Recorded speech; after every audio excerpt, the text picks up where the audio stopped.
Have you ever wondered why some prospects just won't move forward with you? No matter what technique or strategy you try, nothing seems to work. So how do you make your sales quota when so many prospects just keep having to think about it? In this video, I'm going to show you not only how to make your sales quota, but how to crush your sales quota with this simple trick. For those who don't know me, I'm Jason Forrest, the CEO of FPG, where we recruit and build the best sales teams in the world for companies that want to be known for having the best sales experience in their industry. Look, I make these videos because there are a lot of bad salespeople out there, and I don't want you to be one of them. So let me share with you how to stop your prospect from saying, I just need to think about it. Or, you know what, I just don't feel ready yet to move forward. Or, look, this is a big decision and I need some time. Or how about this one? I'm not planning on doing something for at least 12 months, so I'm not really in a hurry. Look, the one thing you need to start doing right now to get your prospects to stop saying all of those things is, you ready? Make the big decision of buying or not buying into a bunch of little decisions. So write this down. Selling is all about decisions. Look, when I first became a sales trainer, I was more of a fractional coach for companies. I would have these 30-minute coaching sessions with a salesperson, and I would always ask this one simple question. What is stopping you from moving that prospect forward? Again, what is stopping you from moving that prospect forward? Well, they would say all kinds of things. They would say, well, the prospect is still happy with their current CRM, right? Their current product, their current home, their current financial advisor, their current manufacturer, but they're just kind of looking. They're just kind of looking at the other options that are out there. And so what I realized is that they hadn't accomplished the unsatisfied decision yet.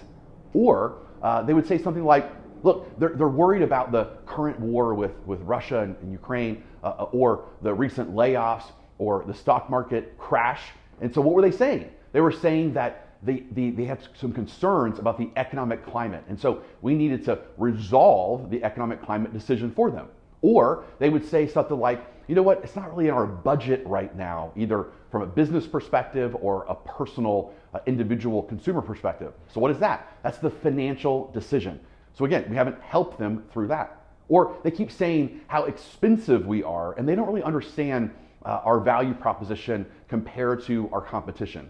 So what is that? That's emotional urgency. We hadn't taught them how to show them how our product or service really improves their life on an emotional level, not just a circumstantial level. See, all human beings are moving away from some sort of problem, some sort of pain, and moving towards some sort of life improvement in their business or on a personal level. Well, that's emotional urgency.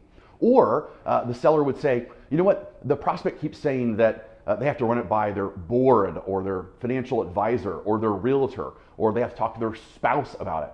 Well, what is this one? This is the X factor. Well, the X factor is the salesperson specifically. So, which means they probably weren't balancing empathy and authority and truth.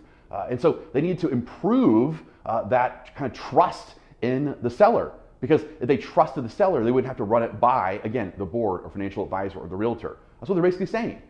Or how about this one? The prospect would say that the product that we're offering them doesn't have everything they were hoping for on their kind of wish list or their ideal criteria, so it's not really available in their time frame. And so what is that? That's the product decision. Or you know what? They've heard some bad reviews about us, and they keep talking about going with a company that's been around longer. That's the brand decision. They don't see certainty in the brand that the seller is offering right now. Or how about this one? They said the competition is willing to do it for 30% less with even better terms. That's the competition decision. We haven't uncovered, you know, what the competition is doing well, and of course what they're not doing well. We know that they're going to discount the price by 30%, but what is the customer having to give up if they, again, go with the competition for that 30% less? Or how about this one? They just aren't in a hurry to make a decision.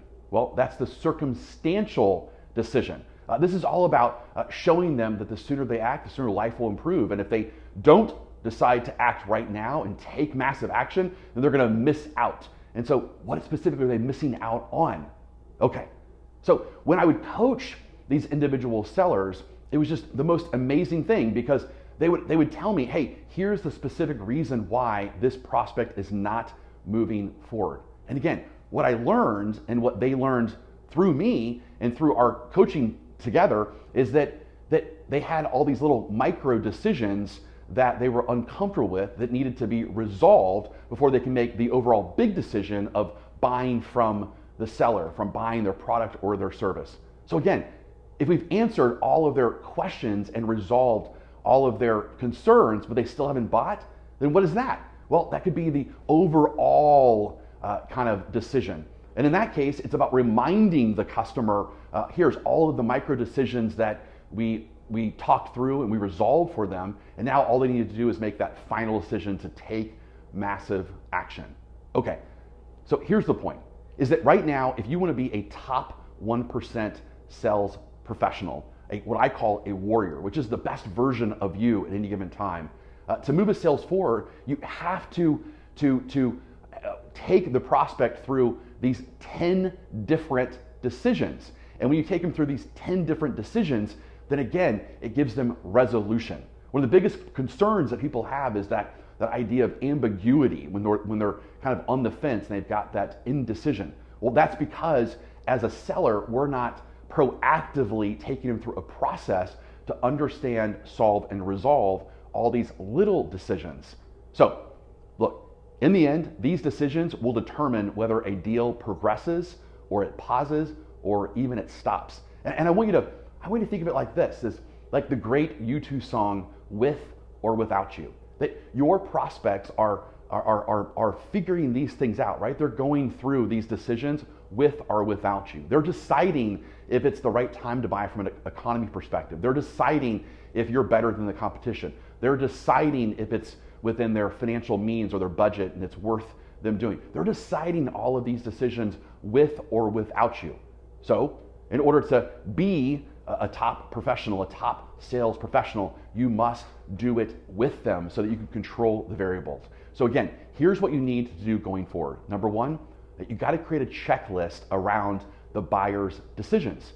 See, I believe whenever I have a checklist, it keeps my reticular activating system, which is my part of my brain, my goal-seeking mechanism, it allows me to kind of stay focused on, all right, methodically, here are the decisions that I need to focus on with this buyer, and I got to make sure that we're checking them off along the way, that we're resolving them. Again, there's no loose ends, there's no ambiguity. Number two, you must create a sales experience that proactively resolves each decision. So again, you can ask questions to figure out which decisions are left, such as, hey, how do you feel about the economy right now? And how is it going to impact your business?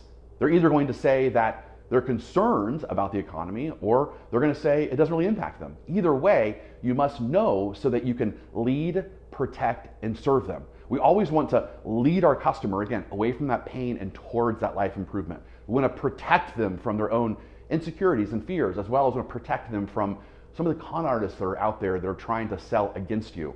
And we want to serve them at the highest possible level by truly understanding their why, understanding their emotions, understanding what does this product or service mean to them and what's the problem they're trying to solve.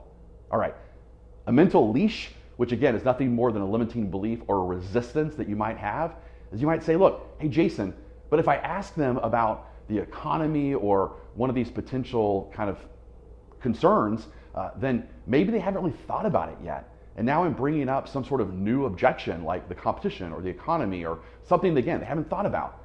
And so here's what I would tell you, and this is very, very important, so please write this down, and that is the conversation that you're not present to is your biggest competitor. So again, the conversation that you're not present to is your biggest competitor, which means they're going to be talking about this stuff behind your back.